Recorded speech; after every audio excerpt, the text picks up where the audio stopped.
Hello, everyone, and welcome to this episode of the Healing from Lyme Disease Summit. I'm Dr. Tom Moorcroft. I'm here with my buddy and co-host, Dr. Darren Engels, and our special guest, Dr. Dжилл Kриста. We wanted to do this together because there's just so much synergy between all three of us, and there's overlap between our journeys, the way we treat people, but we also have different experiences. And we thought that if we could kind of synergize together, if that's even a word, synergize, but we're going to come together, share our experience, and really kind of pick Dr. Djill's brain and drop some serious knowledge today. So this should be a lot of fun. Many of you may know Dr. Kриста. She does a lot of work with mold, pans and pandas. And so there's just so many different things I could tell you about her, but better yet, Dr. Dжилл, welcome. And love to have you tell us a little bit about how you got here and, kind of what your journey's been like and what you're working on today.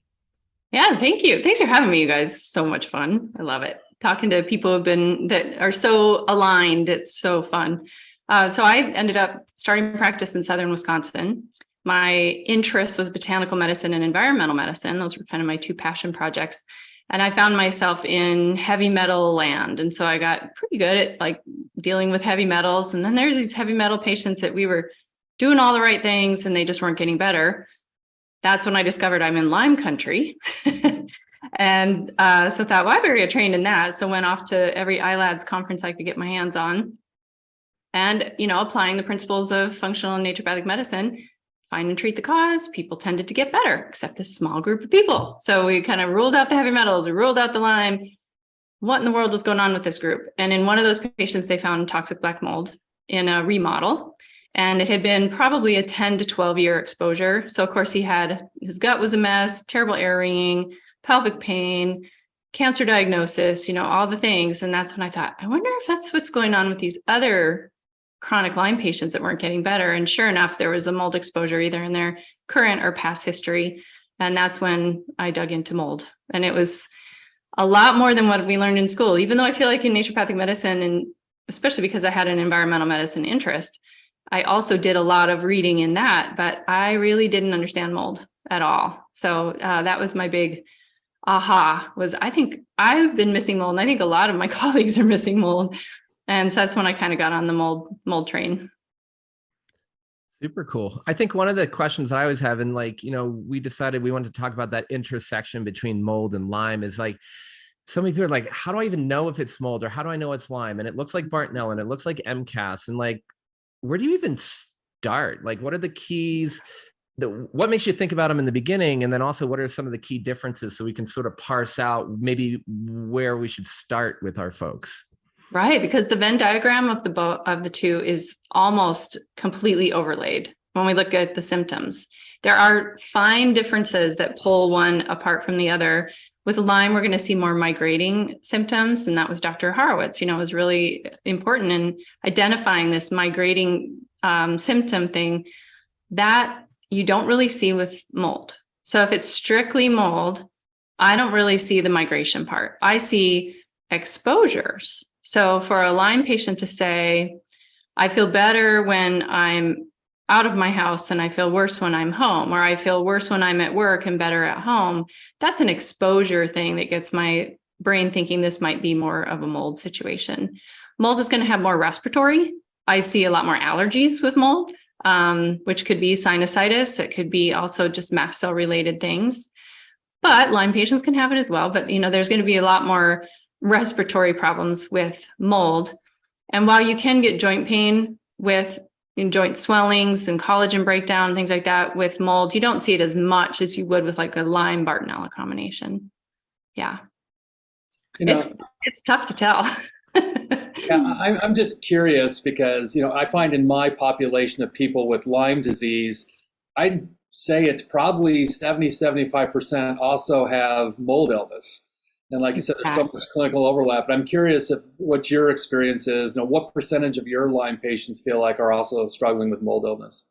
Yeah, I would say in my practice, even when I was in the very beginning, I would say it was probably 80%. I went back from ILADS conferences I'm going to take care of this now. I know how to do it. And, I worked with an ER doctor who was carte blanche, do what you got to do drug-wise if you need anything. So I had the ability to do truly integrative medicine. And that's how I learned a lot about how certain antibiotic reactions can be clues that there might be mold behind it, because I came back so enthusiastic about doing this integrative approach. And, 20% of my patients did get better. And then there's these hangers on. And I was like, what in the world? And now found out it was mold. It is interesting it's just like, to me, I just think about my glass, right? It's just like, it's half full of water, well, a little more than half full of water right now. But if I just keep stacking these different toxins, we're going to overflow. So the question for me always is like, where do I even start? Like, as an osteopath, we're kind of like looking at like supporting and catalyzing health, self-healing. So we're always trying to like, and I think we all are as naturopaths, and, all of us in this kind of world are looking at figuring out like, what is that primary thing where the body's stuck and needs help? How can we help it and get the hell out of the way so the body can actually heal itself? I mean, how are you sorting that out? I mean, aside from my migratory joint pain and Lyme, my respiratory thing, or I go to work, because I've had those people over and over, like they're better at home, they're worse at work, they're worse at school. They go to school on Monday, they're fine. By Wednesday, they're stuck at home. But outside of those obvious things, I mean, are there things that you're doing to really piece it apart? That's the big question, because the chicken and egg question, not only in what started this, but what do you treat now? And that figuring out that presenting layer can be really tricky. I get the question a lot, like, well, which should we treat, mold or Lyme? And I'm thinking, well, both, because, and if I had to pick one to treat first, just based on my experience, I go for the mold first, because it impairs the immune system. So no matter what you're adding, whether you're a pharmaceutical antibiotic user or a natural medicine user, either way, what any antimicrobial is doing is asking your body to finish the job. So the antimicrobials kind of kick it in the shins, and then your immune system is supposed to finish the job. Well, if you have an immune system that's impaired, the way mold and mycotoxins both, so we have spores and spore fragments, they're going to be major mast cell inducers. And then mycotoxins are immune suppressors, and they suppress in 3 different ways. They suppress the actual cell that, so the macrophages, the eaters, are supposed to do the finishing the job by digesting this infection that with the antimicrobial is kicked in the shins, so to speak. So the actual cells get damaged. We can get genetic changes. So there's not only that you have impaired cells, but mycotoxins will rewire you genetically to not make as many cells. And then there are epigenetic changes, which is all the inflammation. So the inflammation reduces the function of these things. So if you aren't addressing mold and mycotoxins, you can give antimicrobials all day long, and all you're going to get is a lot of limping bacteria, but they can recover the minute that antimicrobial is gone. So the how to tell apart, I actually created a clinical questionnaire, and Dr. Nathan and I are working on scientifically validating this based on Dr. Horowitz's model. He has the Lyme MSIDS questionnaire. And I remember at an ILADS conference, I asked him, I said, could a person make one of these for mold so that we could tell the difference between, mold and Lyme? And he kind of joked, and he's like, good luck, because it's going to be the same questionnaire. And I thought, ooh, that's a challenge. So I took his model. Yeah, exactly. I took that model because I really like the different tiering or weighting of symptoms, because there are so many symptoms that could be caused by food allergies or adrenal fatigue or, poor diet, all those kinds of things. So I like how he weighted certain things differently. So I took that model and created a questionnaire for myself to use in practice. And then just over the years kind of vetted it. So if anyone wants that right now, it's not we have refined it, and we're running it by, hopefully you two will be up for giving me your opinion before we launch it. And then we're going to try to get 1,000 matched questionnaire with some sort of testing, so that we can see if the questionnaire actually helps with validation, because of that problem that so many of the symptoms look like Lyme disease. And Lyme gets missed all the time. So that, we have these patients who are running around with not even running because they're impaired, they're getting completely discounted by conventional medicine. It's called, what is it? Like post-Lyme syndrome. Yeah. It's not like long COVID, as if there's no more virus there or something, it's just like, just treat it, Yeah. It's interesting to me, Jill, because when you talk about even like long COVID, we're finding a lot of the long reactivity is to like the spike protein, like fragment. So when you talk about Right. spore fragments, mycotoxins, Lyme and Lyme fragments, there's evidence that your knee can swell because you have active chronic infection with Lyme disease in your knee. And there's also other ones that show that the DNA of Lyme disease stuck in your synovial membrane, that little lining of your knee, can cause inflammation. So you can have post-treatment Lyme and chronic Lyme, either one, or both of them at the same time. And Lyme is this really, it's just incredibly wise microbe, where it has these silent cassettes, these gene cassettes that can, once your immune system has figured it out, it can take down the protein that the immune system is tagged and put up one that it hasn't seen. And it has many, many, many of these cassettes. So again, if you have an immune system that is understaffed, damaged, it's not going to be able to keep up with that gene switching that the Borrelia can do. So it's really so important to get the mold layer just, I told you my history was I started with heavy metals, then went to Lyme, then went to mold. I probably should have done that in exact reverse order. And that's how I treat now. Yeah. Well, and it's interesting too, when you look at some of the research, there's some evidence as well that suggests that, Lyme really triggers more of an autoimmune problem. And when you start tilting the scales of this, Th2, T helper cell 2 imbalance, that drives allergy, that drives autoimmunity. So whether it's mold, mycotoxicity, Lyme, it seems that they're all driving that same immune pathway, which tilts the scales. And we know that if you're more Th2 dominant, that can suppress Th1. And Th1 is the active part of your immune system that goes after the bug and kills it. So, we've got these multiple hits that are creating this immune imbalance. And I think, like Tom's saying, it's like, how do you know where to start when more often than not, it's not just one thing, it's multiple things. Right. And there's only so much a patient's body can handle. So that's the other game, of playing with the super sensitive patients. Like, you'd love to go for all of it, but not everybody can handle that. Like, sometimes you just need to shut the allergy reaction down first, or the mast cells, or, get them pooping. That's usually the main thing that I'm focusing on, is like, well, if you can't sweat and you can't poop, we're not going after anything, because you can't get rid of it, Yeah. And actually the natural killer cell function test is one of my favorites for determining whether someone's ready to take on the antimicrobials for Lyme. Because if the function is less than 7 lytic units, this is kind of an expensive test. So people who are listening, if they're like, I'm going to go do that test, do it have your doctor order if you have insurance coverage, because it can be $700 out of pocket, not worth it. But this one is mold is one of the few things that lowers that natural killer cell function. That's why it's carcinogenic. Low NK cell function is a carcinogenic state. So when I run that, if I want somebody at like in the 20s, but if they're down under 7, I'm like, there's antimicrobials. We will be wasting your money, wasting your liver. We'll be doing a lot of things that, and I know, Darren, you talk about in your book, the consequences of antibiotics. It's hard on the body. So why would we do it if we know it's not going to be effective? Let's wait and do some of the mold peeling, mycotoxin, toxin. It's not just mycotoxins, but we have weed killer, we have lots of things. So let's work on that until and the immune modulation, when that NK cell count or function comes up, then we go, and usually their body tells us when it's time to go, because they get a big flare of something, like the knee blows up or whatever. Yeah. It's one of the interesting things. I mean, two things that really bump up, and I know we're going to talk about binders and stuff in a minute, but natural killer cell function. One of the things that I see is that a lot of people maybe not testing it, but are aware and they want it higher. And I know, and there's some peptides that we can just jump into right away and bump them up. I mean, why shouldn't we just crank up NK cell function just exogenously? Why shouldn't we or should we?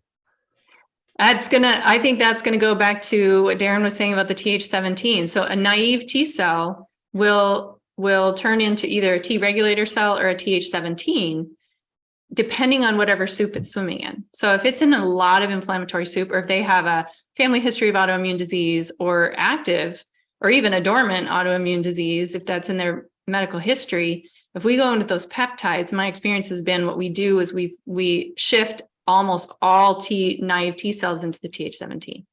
And in my view, TH17, and I don't, it's just been from reading, studies on like, what does it do? It increases MMPs, which if you think about what those, and a lot of proteases and things like that. So when I see TH17, my brain thinks biofilm laden person, because MMPs are in the extracellular matrix trying to digest all of this debris. They're trying to get at the critter or the debris. Our immune system isn't just about killing, it's about keeping us cleaned up as well. So when I see TH17, my brain is now starting to think, this is a person who has biofilm burden, and that's information for us. Like an autoimmune, why would the body ever attack itself? That doesn't make any sense.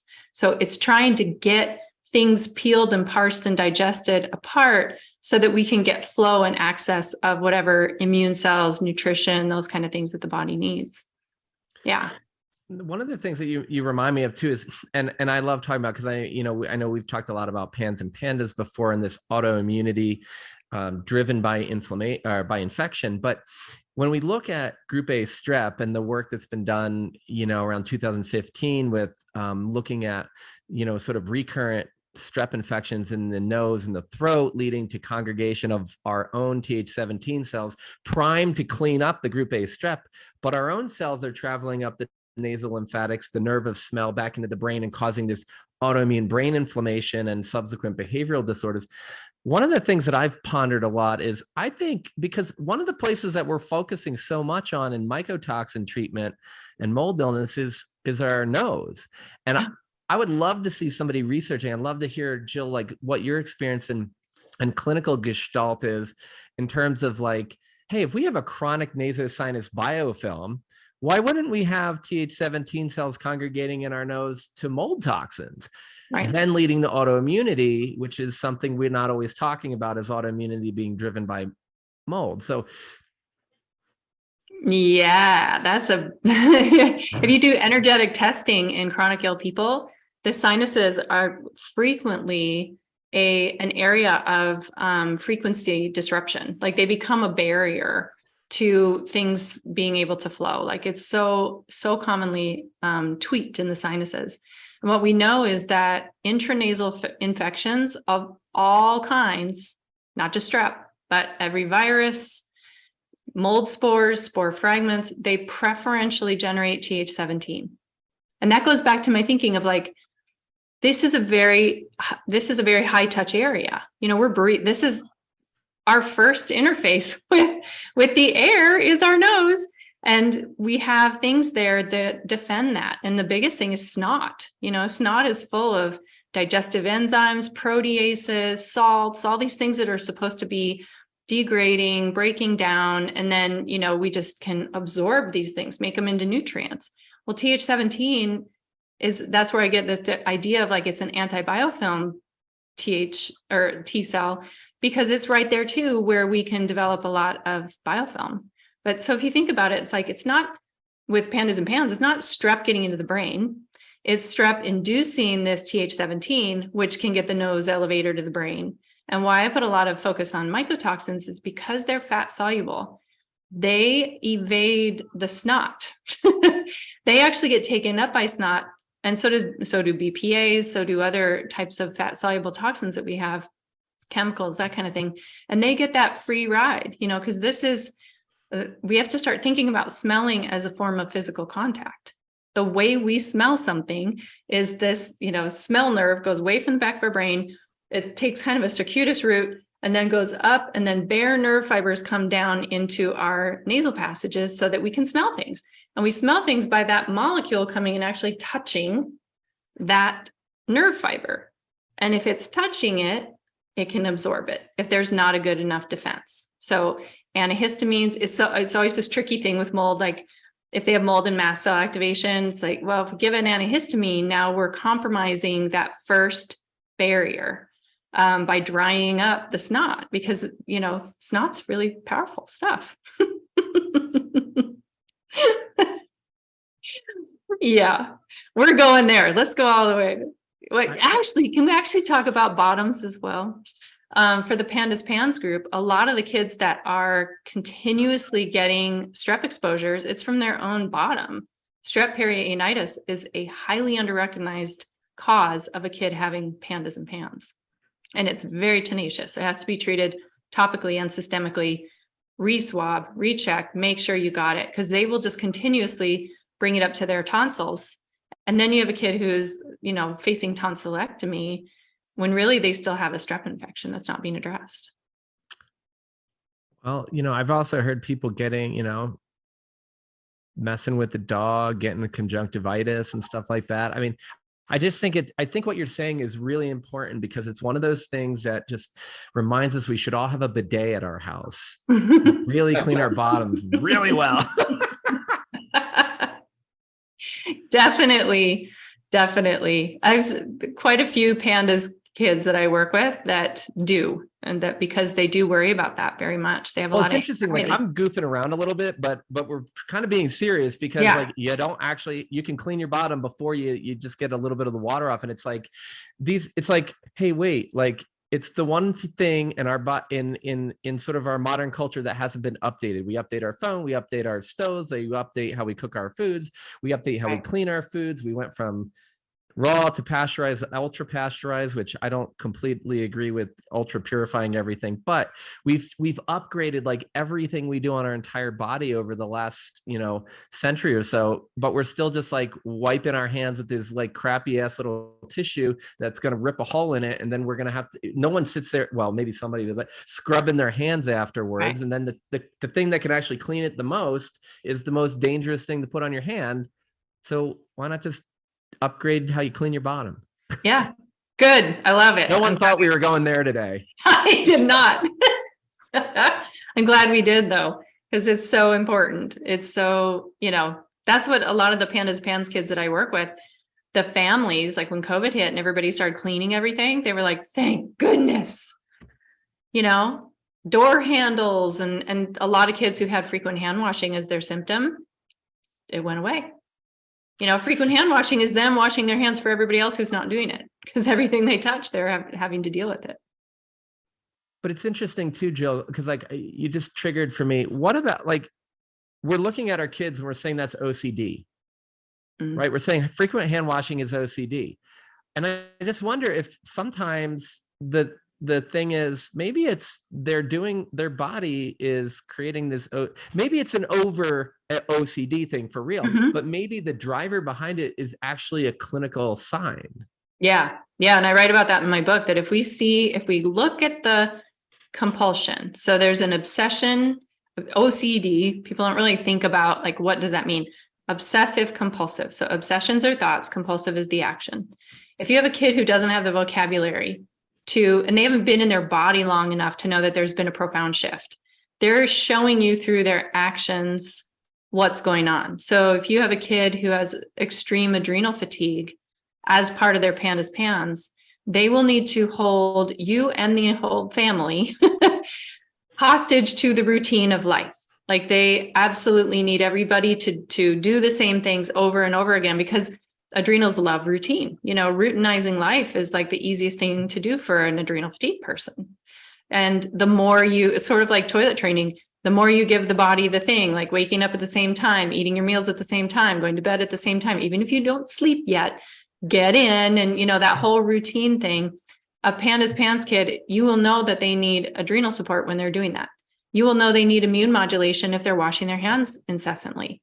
If they have a vocal hum, that kind of thing. Well, humming increases nitric oxide on the mucosal lining, which creates a sterility zone. It also relaxes the vagus nerve. So that's a kid that their nasal gate is completely compromised, and you need to be supporting that with them. And sometimes even just doing a nose spray of nitrous oxide works. I mean, it's really all of the compulsions, if we listen, tell us something. I also noticed like if their tick has a swirl to it or a circular pattern, they have Borrelia. That's their body telling, it's like it has to it's corkscrewing through certain tissues, and they're showing you what critter they're dealing with. So there's lots by just not being, and it's hard as a parent when you watch your kid doing these behaviors that they're going to get picked on for, or those kind of things. But if we just be the dispassionate observer of these things, we can learn so much about the kids. Yeah. I think we all learned that in medical school, that if you really listen to your patient, they tell you what's wrong, without spending thousands and thousands of dollars sometimes on, testing that may or may not really give you any extra clues. The history and just good observation tells us so much about what's going on. You bet. Yeah. How many times have you guys had a patient that, my partner's a pain in the ass? And then they end up having like some kind of colon thing that it's like, they were telling us that, okay. Yeah, absolutely. And now you two to be good listeners. I think that that's the key. What? Sorry, I wasn't paying attention. No. What did you say again? Yeah. It's interesting though, because like I think you guys both bring up a really important point, is that being in like listening without judgment and listening without having, it's almost like the classic like man woman thing, like where the guy is like, the woman asks, and I'm probably going to get in a lot of trouble for using an old stereotype, but it's been around and I've heard this before because my wife has said this to me, is like, she might be telling me something's going on and I immediately go into fixer mode. Right. So maybe, and it's almost like when I tell people to focus on what they really want in their lives, rather than focusing on this constant day-long reprogramming of yourself of how sucky life is and the symptoms, you will never forget about how bad things feel in your body. But you could forget about like the goals, the dreams, the aspirations that are going to actually energetically move you in that place of healing and create that positive momentum. So you're, that reprogram your system. And the same thing is like, if you just were to observe your child, like here's an example from my life. I always say, if your child falls down and is crying, just wait a second, take a deep breath and wait. There is no chance in hell that there's going to be such an incredibly terrible injury that you're going to miss it, and that 1 second is going to get in the way. And so like my daughter was like, I don't know, right around 2, she's running around like in the living room, and my wife and I are on one couch, my mom and my dad were on the other one, and she tripped over my mom's foot and she spun in her big cloth diaper and sat down basically on my mom's feet with her back against their shins, like it was a chair. And then you see her and she just looks around and she just kind of, and then all of a sudden my mom goes, ah! And then my daughter starts flipping out, freaking and crying, right? I'm like, Mom, you don't have to program this dumbass response. So fast forward a couple of years, she's playing on a little mini trampoline. I'm at my desk and she's got it. She's right behind me and it's got the handlebar and all the protective crap. Somehow this 3.5-year-old goes over the handlebar that was up at her eye and lands on her forehead on the ground.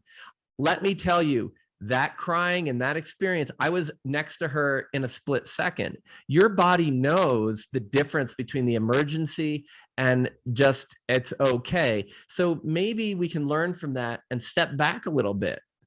Maybe we could just say, I'm going to just observe what's going on when someone communicates with me, or when I observe what's going on with my kids. Because and Jill, I'd love for you to dive into this. Is like, how much, like, I mean, I feel like in my practice all these parents are like, my kid has this and this and this and this, and it means this and this and this and this, and then this is how they behave. And then all of a sudden, guess what? The only behavior they have is the one your parent just told them. It's like, and then the parents are like, oh, see, they behave that way. I'm like, no, that was actually normal. I think it's so traumatizing for everybody. Like when it does shift in, because there's pandas and pans is the end of a spectrum of neuroinflammation. So Lyme causes neuroinflammation. A lot of the chemicals like weed killer is the worst for glyphosate is neuroinflammation city. So it's this spectrum of like, you can start with poor diet, food additives, using chemicals at home, and they get a little more neuroinflammation, add some food allergies in there. And then they get more and more and more. And then some trigger trips to where it's autoimmune. That changes everything once that trigger has been tripped. So that is extremely traumatizing, I think, for families and siblings watching, losing their sibling. They used to behave a certain way and now they've dissociated and that kind of thing. So I think, I have a lot of I have a lot of compassion because I'm also a mom of twins with pants. So probably I over associate with that. But I think you can get kind of into this like overprotective mode. And I see this with mold a lot, that the limbic system gets inflamed, and that's our safety area. And the limbic system is intricately tied with our smell nerve, because smell is one of those things that can bring back a memory just like that, But if you have that all inflamed, now the autonomic nervous system is not listening to the thinking brain. I say, the reptilian brain and thinking brain start to not communicate very well. The limbic system brain, that's our, reptilian brain, survival, autonomic, all of these things. Then there's the thinking brain. And in the case of mold, mycotoxins have no scent at all. They don't have an odor. So you're getting exposed to a chemical, and I don't think BPA does either, although I have some patients that do report that they can smell when they're being exposed to plastics and things like that. And these are people like living out in deserts because mold wrecked them. So when you get that, there's a chemical coming into the brain. The limbic system is reacting with inflammation, saying something's wrong, something's wrong, something's wrong. The thinking part of the brain is using our eyes, using our ears, using our smell. Nope, I don't see a tiger. No, we're good. And so you get this split that happens where now the thinking part of the brain doesn't trust the autonomic part. Can cause dysautonomia, POTS, Ehlers-Danlos, all kinds of different things, heart changes, digestive changes, definitely, because now the thinking part is like, I think you just don't have it quite right, limbic system. So I'm going to take over. And then they get into this place where then the limbic system continues to fire. Every time it's firing, the thinking part of the brain is like, I'm moving farther and farther and farther away from this relationship. And that's what a lot of the limbic retraining is about. So I think that you have we can look at this from a fully functioning brain and not someone that's living in the experience of having these things happen. And it seems like somebody might be a little overkill. But then when you are in it and your brain is inflamed, this is their real lived experience. And mold has something it does that fungus is a super intelligence on our planet. The whole mushroom world, the whole fungal world.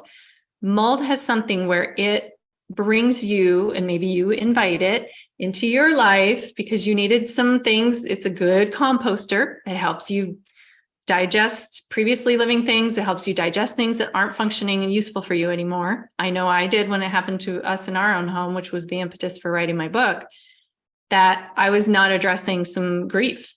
And I had a profound loss in my life. And I was just going to shut that down and just, truck forward and not deal with it. Then I got on the coherence of mold. And you see this with your patients, I'm sure, that once mold hits their house, their insurance sends them to a hotel while they remediate. The hotel's moldy.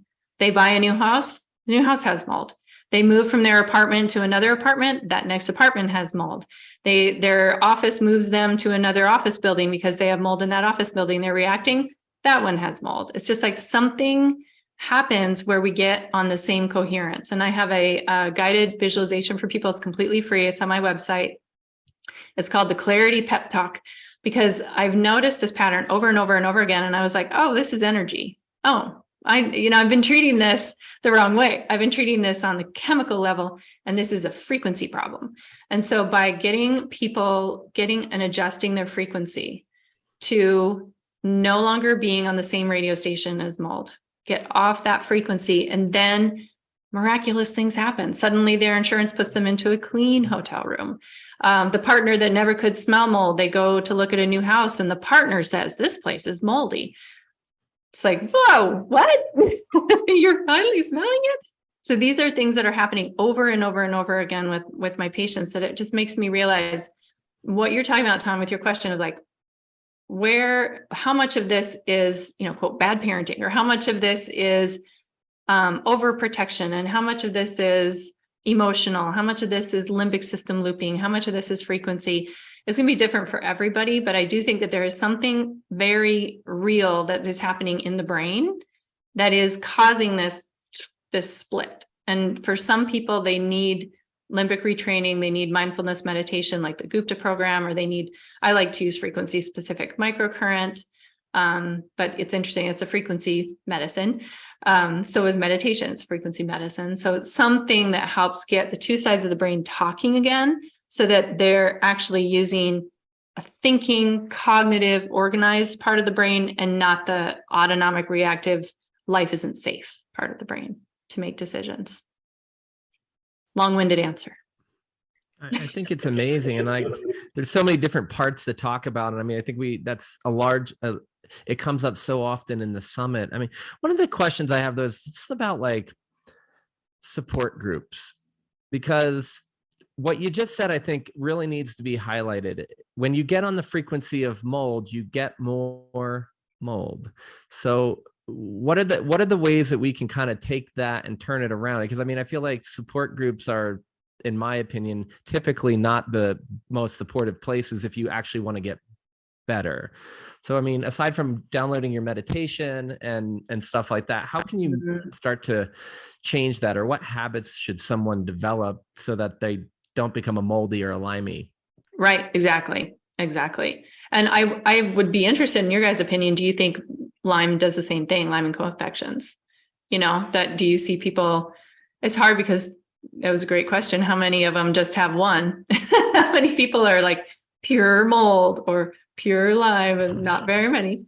But if that has that frequency thing as well, I think that support groups with a moderator whose entire intention is to mind the frequency is really important. So just like in lacrosse, my kids played lacrosse, we would have a parent assigned to the line, to the parents, basically, their whole job was to make sure that everybody was remembering this is just a game, and just raising the vibe of the side, not yelling at refs and that kind of thing. So it was like I can't remember what their name was called, but it was like the ethics parent or something like that. I don't really remember, but I think having a group, it's wonderful. Facebook, those are all free groups, but it can reinforce that message so much, and it can reinforce the coherence. So if you are not able to be in something where there's a moderator who's managing that, and whether that's a doctor who has a lot of experience, a lot of people are having memberships and things, or if it's something where somebody's like, okay, I started this group and here are the parameters of being in this group, you bring solutions to the group. It's okay to have support. Like, we really need support. And there are a lot of false beliefs out there. I see it with pandas and pans parents. As you protect your child, your world gets smaller. And so the belief in their head is, well, my world is smaller, I have to do this all myself, and so my support is smaller. That's a false belief. You can have all the support that you need and still protect your child. And so I think that it's really important to feel supported. I worry at some of those groups, though, that there isn't it can reinforce the trauma and not be working on solution. Yeah. Everybody needs a daily practice of some my patients who are like, thank you, see ya. And I run into them at the health food store like 7 years later, and they've got, I've had this happen, the ink from a triathlon down their arm. And I'm like, hey, did you just run a triathlon? Yeah. People do get better, and they're not the ones staying in the group because, they're done. And so we don't get to hear those success stories. So I think having either someone who's been there, done that, and is succeeded, and they're the ones moderating the group, so they're the voice of hope. It doesn't matter. Don't rely on other people for being that for you. Everyone needs some sort of energetic practice in their daily practice that is managing their own vibe. Yeah. And whatever that is, if it's religious, spirit. Yeah. Yeah, I couldn't agree more, Jill. And I've had the same experience. I know Tom and I both have, our own Facebook groups around Lyme. And I think, again, with the intention of, we're doctors, we're Lyme experts, and we can moderate this. And I found, again, it's a little bit like herding cats, because I find people get very dogmatic. And like you said, the people who are, they're cured, they've healed, they've moved on. And because there is a lot of negativity in a lot of these groups, I find the people who are the sickest are the ones who, that's what they do. They spend most of their time online, searching for answers, but also often very vocal about the belief system that you can't get well because they didn't get well.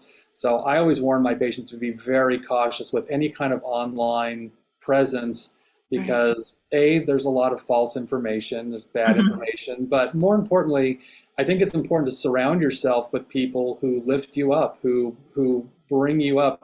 Tom and I have also spent a lot of time with Michael Burnoff learning about, mindset and how do you reinforce that in yourself so that you can heal. I mean, your brain's your most important healing tool. And if you've got this constant chatter in the back of your mind that you can't get better, no one ever recovers from mold illness, Lyme, and your subconscious brain, hears that talk, it's harder to get well. Right. So, yeah, I think it's important to find groups or have that support, whether it's family, friends, a professional, but find people who really lift you up and bring your health up and not bring your health down. Right. It's very simple to know who that is and when you hit that, because you just tap in right here. And if the arrows go up, you're good. If they go down, if you feel a sinking, that's not good for you. And it might be, trying to get the head out of it to say, well, I should do this, I should stay in this group because they really helped me out. And I've asked a lot of questions and these people answered my questions. And so I feel indebted. If your heart, just check in down here, get the head out of it, get the heart in it. And if your heart is like, just a little sink, no shoulds, don't should on yourself. Nobody, that's it. If your heart goes and it feels expansive, nurture that. Yeah. It's so interesting to just think about being objective, with how you're feeling. Because a lot of people think something. I'm like, but what does it really feel like? What is it? What is you at your core and your heart telling you? Because as you highlighted, Jill, sometimes your limbic brain and your prefrontal brain start to kind of play tricks on us because they're trying to support us. And it's like that limbic system is very, very much about it. It's a primitive reflex protective mechanism. So one of the things we talk a lot about in this field is the limbic stuff. And then we talk about polyvagal theory and fight, flight, or freeze. And how do we get out of freeze? Well, we have to feel safe. Well, the front of my brain, safety, I can know that I'm safe, like you highlighted, but my limbic brain is going, no, safety is familiarity, right? Yeah. Right. So it's so one of the things I want everyone to really realize through the whole summit is that when you're sick for a while, that becomes your limbic system comfort zone. That becomes familiar. So when we ask you to change, now that's unfamiliar, and unfamiliar is unsafe. So where do you go? You go back. So like Jill just pointed out, when you're in the support group, when you're doing a treatment, when you're working with someone and the arrow is pointing up and you're making progress, great. But when it changes, when you get into a comfort zone with someone or something, maybe it's just a signpost to examine it. Because if the comfort zone is my life is amazing and things get better and better and better all the time, my health is better and greater, my kids are amazing, my spouse's partner, I'm amazing, I feel great all day long, that's a good comfort zone to be in. But it's really not, because it keeps growing. But if you're in a steady state plateau of your emotion, it's like that comfort zone is an indicator that you need to go through a little bit of discomfort to move to that next level. And maybe you need to move on. And the thing you can do is lead by shining your light, maybe not staying in the group, maybe not staying with a particular person, but taking what you've learned and then taking that next step of growth, because that's what we're really here for. And it's like to reflect back on your mold conversation about what is it here to do? To decompose. Well, what happens with decomposing is another way to say recycling, right? Yeah. We're taking energy that's been used for its purpose, and now we're recycling it and using that energy in another place. So take your illness, take all the experiences you have, take the chance to observe your child and take that energy in and just let it come in, and then use it to grow something else that's new and different and potentially better. So I just so inspired by what you're both saying right there. Yeah. And people do need, and I get that when I start going into this kind of conversation, people are like, so I don't need the herbs. I'm like, no, you still need the chemical help. And, and the herbs are giving you frequency as well. That's why I love using plants. So when I'm going to be in a situation where I we probably better start a pharmaceutical antifungal just for this, either the nose spray or something like that. I don't give up the plants, because the plants provide the directions. They're the wisdom. I add the pharmaceutical safely. There are certain things that we can use together, but I just think that I don't want people to hear we're blaming you for your wrong thoughts and that's why you're sick, which is what a lot of people can hear that in what we're saying. We're saying, yes, do all of the things that you're doing, take the steps, but keep taking steps. I love Joe Dispenza's work. He talks about that, where change equals unsafe. And so, you get familiar even with a sick place, But so I tell people, if mold can change your genes, that tells us they can be changed. So change them back, and maybe change them back to something better. Why wouldn't we be able to? Like we have to hear what the positive side of that is. Like, oh yeah, mold can cause genetic changes. Oh, genetic changes can happen? Well, shoot. Pretty awesome. I'm going to improve my vision. I'm going to increase my muscle mass. I'm going to get my bone density up. When you think about that, it's like, what are the things you want, and keeping that vision on you as the healthy person. What's interesting too, because the genetics, it's like all you said was genetics could be changed. Yeah. And then immediately, because mold did it, the human brain goes, and a lot of researchers go, oh, that's bad. Well, that's just a story some people agreed to. I just, like, when I was sick, like, I didn't know. I didn't have access to people like Darren and Jill, and like all my wonderful friends that I have now who could have helped me get better a lot quicker. I was just like, I don't know what the hell is going on. I got to figure this out. And I decided I was going to figure something out because my life was that valuable. And I got lucky because, I could have taken a different path, but it's like, I didn't believe the story the other people were telling me. So it's like, you don't have to believe the story that you can't get better from mold, or that it's going to be hard, or that mold, right? Or Lyme, you can't get better. It's only going to go into remission. Make up a story and then find out if you can make it true. Right. I'm trying to kind of buck the whole, like, once you get Borrelia, you'll have it forever. I'm like, could we bounce it out? Can we frequency bounce it out? 13 years, Jill. I haven't had a symptom in over 12. How many people do you know who can say, like, I'm cured? Thankfully, more than I think all of us know people. Well, I know, but you can hear that, but no, people are always like waiting for the other shoe to drop. I don't want to get in a car accident or my Lyme's going to come back. Or 7 years later, they're like, they had a car accident and their neck hurts and they say it's Lyme. Well, that's a really shitty story to write. Like, think about Tom Cruise, right? Like, I just think about Tom Cruise sometimes because a lot of people know him, right? So people know, like, Tom Cruise and all these things. But if you watch Top Gun, Maverick. If you watch, Mission Impossible, Ethan Hawke.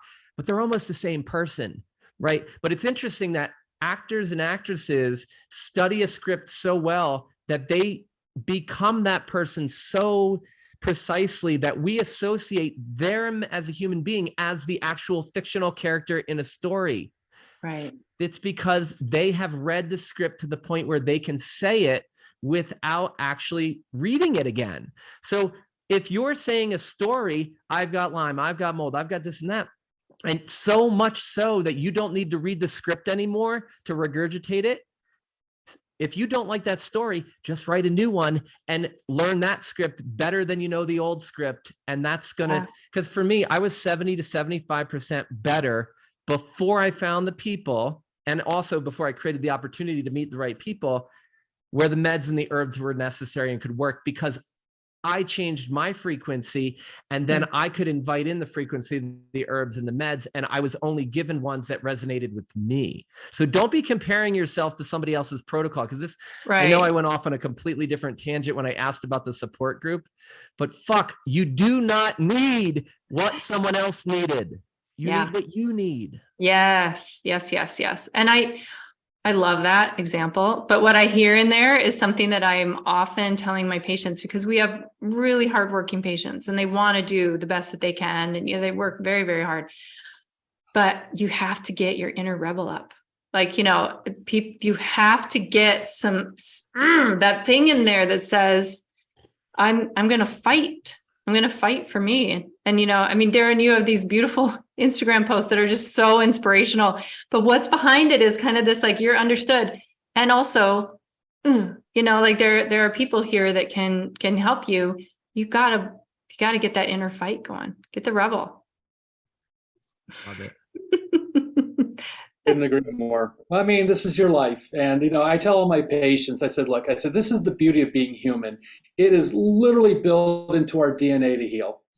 With rare circumstances, though, where there's a situation where maybe a tissue can't heal, we haven't evolved yet. We can, heal a severed spinal cord, although we're getting closer. But with rare circumstances, our body is designed to heal. You cut your finger, bleeds for a little bit, scabs over, it heals. That happens internally at all levels. We just got to get these obstacles out of that way. Now, whether that obstacle is mold or a toxicity, underlying infection, trauma, it's interesting. The longer I practice, I kind of realize that, all chronic illness kind of boils down to those three things. It's some sort of toxicity, some kind of infection, and some kind of trauma. And more often than not, it's a little mix of all of it. So if we can really hone in on those things, get those hurdles out of the way, the body will do what it's designed to do. And if you've been sick a long time, you might be saying that's a bunch of crap. That hasn't been my experience. Well, that hasn't been your experience yet. Thomas Edison said, I found 10,000 ways not to make a light bulb. Whatever you've done in your life, you've found things that don't work for you, but that doesn't mean there's something out there that won't work for you. Beautiful. Wow, what a great point. Yeah. I mean, the Mona Lisa wasn't painted. That wasn't the first time that was ever attempted. How many versions of it happened before it was the final? You don't think about that. So like what Tom's saying is like, say that script every day. And that's what I would call an energetic practice, seeing yourself as your super self every day so that your brain can start to get you there. Wow. That's so cool. I love it. And it's like, it's so cool. So the three of us are like totally in resonance and frequency, harmonizing the same exact thing, and we say it a little bit differently. Mm-hmm. And this is what's so beautiful is that like all of us are saying things for you guys so that we can help stimulate a thought, an emotion that will just give you a little bit more impetus to move forward, to believe in yourself more, because you are all so worthy of healing. You're so worthy to receive love and to live this amazing life. And you do have this ability to make these shifts, and you don't need to do all the things that we talk about or all the things that someone else mentions in a support group or in a book or in a protocol. You just need to pick the one or two things that you need and that you'll do. And maybe for you, one or two things is 20. But the reality is, it's like, take the thing like Dжилл is saying that resonates in your heart and points the arrow up. Right. And unleashes that like inner rebel and just say, screw it and get moving. So Dжилл and Darren, I mean, I think we could do this all day long. I mean, I would love to actually just like have an open forum where we do a summit for an entire week where we just sit here and talk and people join and leave and everything. But the reality is it's just such an honor that you guys are here and all these people have tuned in to listen so much. So, but Dr. Dжилл Kriста, I would love for you to just kind of have the last word, to be able to take us out and then just let people know if they're really resonating with what you're saying, how they can get access to maybe your questionnaire, your practice for kind of rebooting the way you're thinking, and then learn more about your work and your books. Thank you. So I guess a parting thought would just be the thing that is mold's kryptonite is light. So, and I say it a lot to my patients and my membership is like, charge your inner light. We all have a solar plexus. It's an interesting word, isn't it? Solar, the sun. Charge you. And I have my hands down there, like charge that section in your body every day. Charge it up like it's the sun. Let the sun come up inside your body. Mold cannot survive where there's light. So be the light. So beautiful. People can find me at drkrista.com. That's drkrista.com. I am no longer taking new patients. I am packed, but I created a membership to be able to do one-to-many so that hopefully I can still help people who are looking for help. And I have my new book, A Light in the Dark for Pandas and Pans, that I'm very excited to have finally taken all of what was going on in this brain and put it into one place. And thank you so much, Tom, for your beautiful words on the back. I just loved it. Yeah. So cool. So that's how you can find me. My questionnaire is on my website, and probably the best resource that I've created to date for a lot of parents who are Coming from the conventional world and a little hesitant about this natural medicine kind of stuff, I have a medication compatibility chart. And you can get that at drkrista.com/med-compatibility. And it shows you the majority of the things we would use for a kid on PANDAS that's struggling with PANDAS and PANS, so antibiotics, antihistamines, corticosteroids, SSRIs, all those. And then what natural medicines that we use for PANDAS and PANS are safe to do together, or whether there needs to be a dose adjustment to talk with your doctor. So it's a huge resource. I ran it past lots of our dual degree ND farm people to make sure that it was accurate. And it just really, I hope, calms the system of the parents out there to know that this can be done safely together. Sounds so awesome. Well, Dr. Dжилл Kриста, thank you so very much for joining myself and Dr. Darren Engels for this episode of the Healing from Lyme Disease Summit. And everyone, thank you so much for joining us. I mean, this is what all three of us do all day, every day, is to shine this light of health and healing where we can have that intersection of the vibration, the frequency, and the love, and sort of our pure essence with the science that we need when you need it, when those frequencies match up to support your healing. So thanks so much for joining us, and we look forward to seeing you in the next episode.